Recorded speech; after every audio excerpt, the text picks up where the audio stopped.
Hi! In front of me is VIVO V29 and today I would like to show you how you can delete a password from Google Passwords Manager. First of all, go into Devices Settings and scroll all the way down to access Google section. Now tap on Autofill with Google, and Google Password Manager. Following that, just tap on one of your passwords that you wish to get rid of and enter your current login method.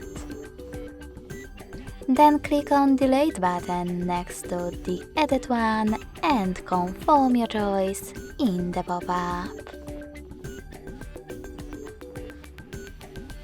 Thanks so much for watching. If you enjoyed this video, don't forget to leave a like, comment and subscribe. Bye!